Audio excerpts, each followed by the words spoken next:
मुक्तिकांत मंडल एवं मंजुलता मंडल जे कि पूर्वतन एमपी मंजुलता मंडल थिले एवं पूर्वतन एमएलए मुक्तिकांत मंडल थिले।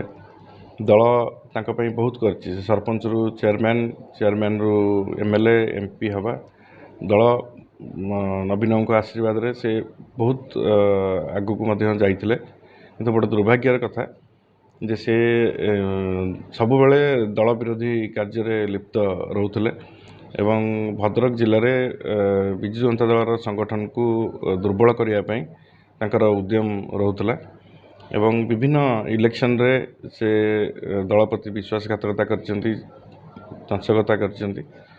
तेणु वर्तमान भी यही 2 वर्ष दल हारिला परे तांकर कार्यकलाप दल विरोधी थिला। तेणु आमर पूर्वतन मुख्यमंत्री आमर राज्यर जे सभापति नवीन बाबू तांको सस्पेंड करचंती। मु याकू स्वागत करुच्ची एवं यही 2 जण ही भद्रक जिले में सबू डिस्टर्बेंस कारण थिले एवं विजु जनता दल को किभली भाव में भांगी हम भद्रक जिले में तांकर यथेष्ट उद्यम से करुले।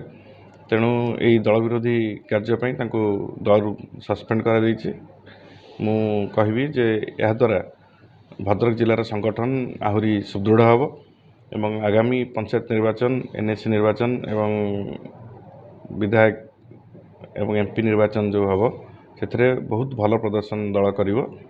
एभली दल भितर रहीकि दल को विश्वासघातकता करुवा लोक मैंने दल रु विदा हो दरकार एवं दलर कर्मी एवं दलर नेता माने साधारण लोक जो माने विजु जनता दल को बारंबार आशीर्वाद देकी आसुले समस्त भ्यू निया जाइछि एवं समस्तंकर गोटे कथा जे 2 जण को दल रु विदा करके नवीन बाबू सठिक पदक्षेप नहीं।